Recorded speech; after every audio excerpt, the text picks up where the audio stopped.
Papua New Guinea is poised to exploit a huge reserve of natural gas.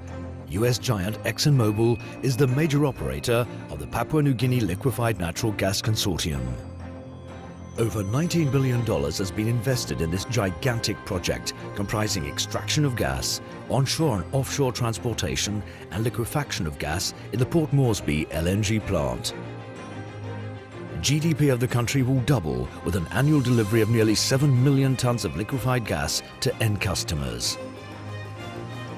However, the gas field is located in the heart of PNG, far from the coast, smack in the middle of 2,800-metre highlands named the Hides. Gas has to be transported along a 300-kilometre pipeline to the LNG plant in the Gulf of Papua, and this through a region plagued by extreme topographic, geological and climatic conditions. The route traverses the heart of the highest mountain range in Oceania. Spiecapag accepted the challenge of laying the pipeline.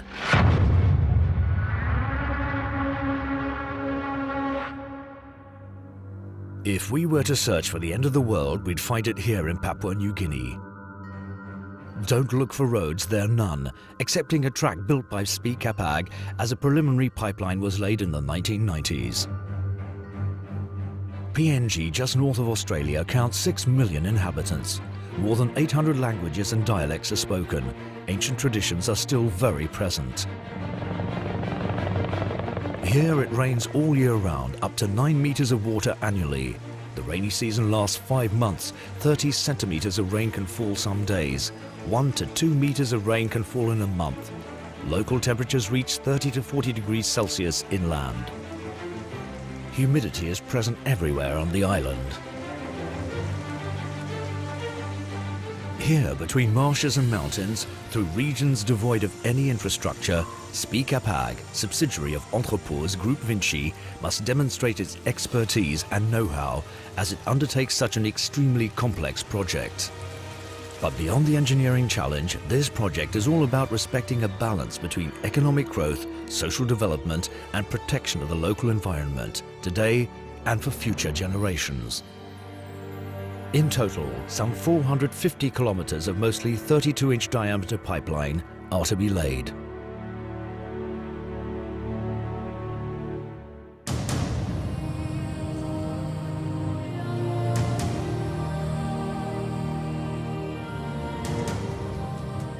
The PNG LNG Consortium is committed to sustainable development.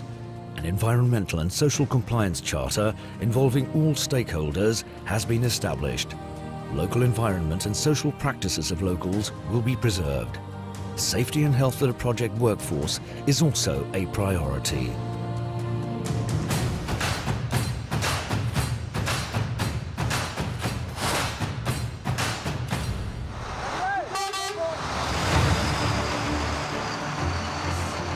Work began in late 2010, 1 year after the contract was signed, and first phases of engineering, procurement of materials, mobilization and delivery of on-site equipment achieved.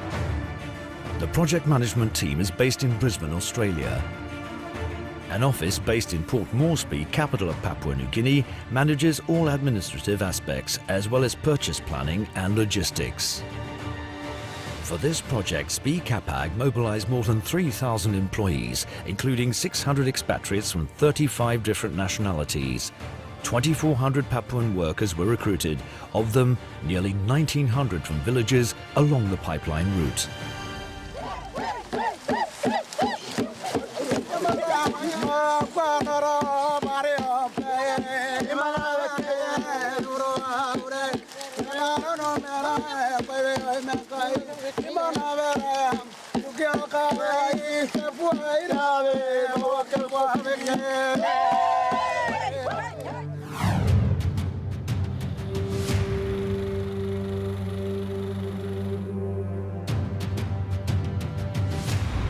The choice of construction equipment is very important.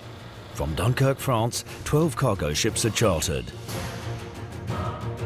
The sheer quantity of materials is breathtaking.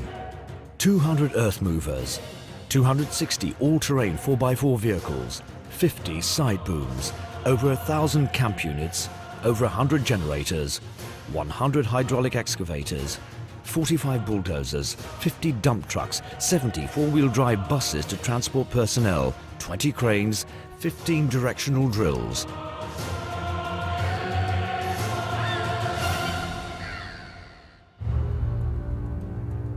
All this equipment is shipped over 24,000 miles to the Southern Hemisphere and port of call, Port Moresby. Here, everything is loaded onto landing craft. But shipment is not over. A 400-kilometre, one-week-long upstream route along the Kutubu River awaits. Finally, the cargo arrives at Kopi, a small village transformed into freight platform. Kopi will be the sole entry point of the project.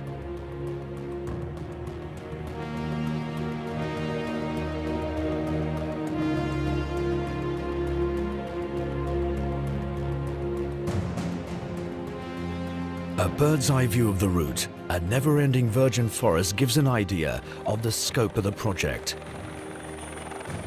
Personnel are transported by helicopter to the different settlements. Work rotations are mostly guided by weather conditions. Here, nature decides. To lodge all 3,000 employees working on the 300-kilometre stretch pipeline laying route, Spiecapag has designed mobile living spaces or camps that can accommodate up to 1,500 people each and be moved as the project unfolds. A total of 8 camps are thus assembled and disassembled every 40 kilometres. At least 3 of them are operational at any one time. The cargo ship Kutubu Chief transports fuel, supplies and food between Port Moresby and Kopi.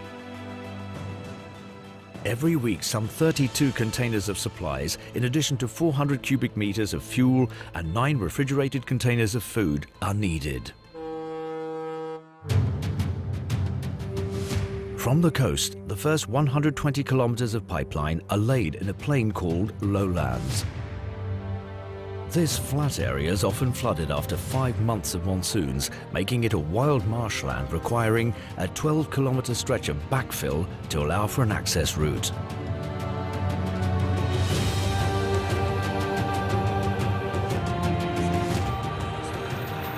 For vehicles to cross the river, floating bridges must be set up. The population is sparse along this section of the route, here in an area of lush vegetation where the sea merges with the land. The next stage of the project runs through a 50-kilometer long plateau. Separating sea and mountains, this stretch is a prelude to what lies ahead.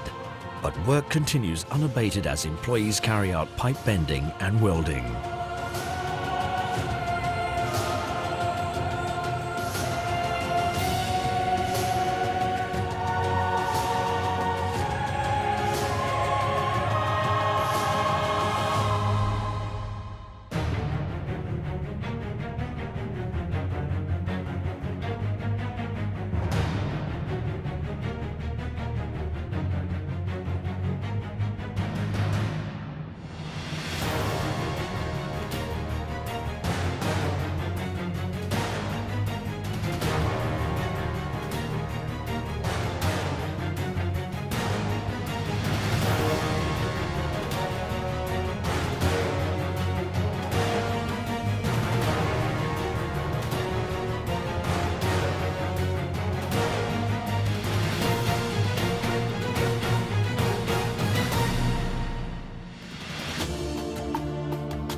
The backbone of Papua New Guinea lies straight ahead.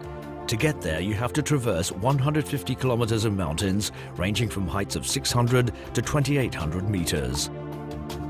The terrain is very rugged. Moreover, an 8-inch condensate canalization must be laid in parallel with the main 32-inch pipeline along 100 kilometers. Much of this terrain consists of very hard rock. This requires blasting operations. The pipeline is laid along a route that dips and then rises steeply, sometimes reaching 39-degree slopes. This calls for specialized equipment such as skyline cranes and spider excavators.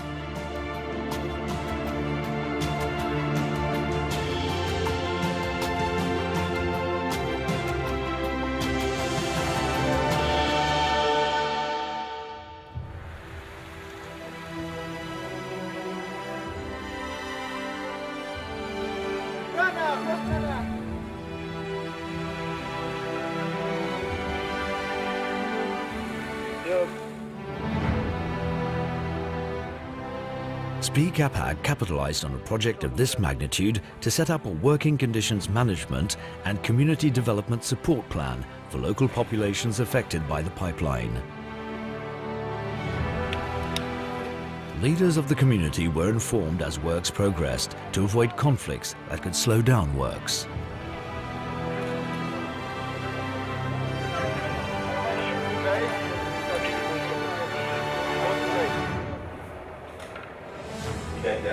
Spiecapag ensured recruitment and training in line with the roadmap and recommendations drawn up by ExxonMobil. A skilled and productive workforce capable of working collaboratively, showing mutual respect and upholding the ethical standards fixed by ExxonMobil was built up. When we want to shake it,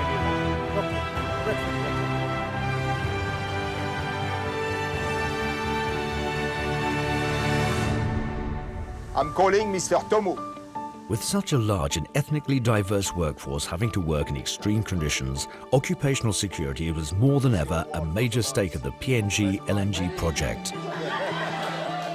28 million working hours were carried out with a frequency rate of less than 0.072, a total recordable injury frequency rate of less than 0.25, a gravity rate under 0.01.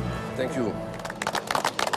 And includes the safety supervisors program. These outstanding indicators confirm that foremen and managers at all levels were well drilled in safety procedures. The project was completed with 15 million working hours registered without work loss due to accidents. After 4 years of intense work, the construction phase is over. A new economic era in Papua New Guinea begins. Gas reaches the Port Moresby liquefaction plant.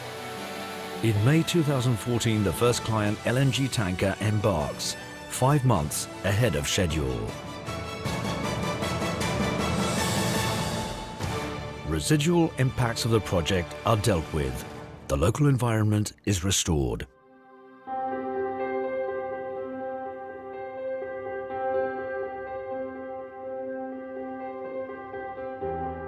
Part of the local population are employed to work in permanent installations. Others, having become qualified workers through the PNG LNG project, now work on other oil delivery infrastructures in the country.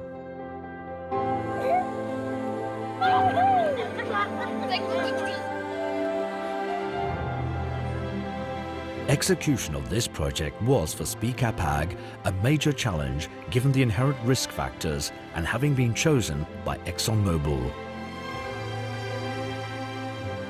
The men and women of Spiecapag have once again shared their know-how and passion for a job well done.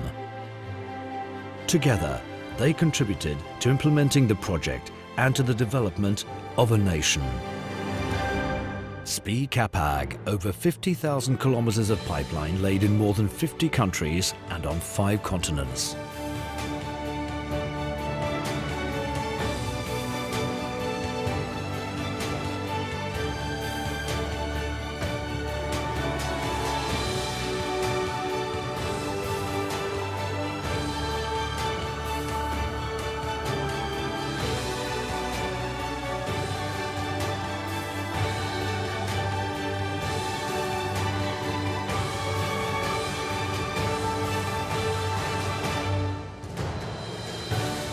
Tell us where you want to go. We've probably been there already.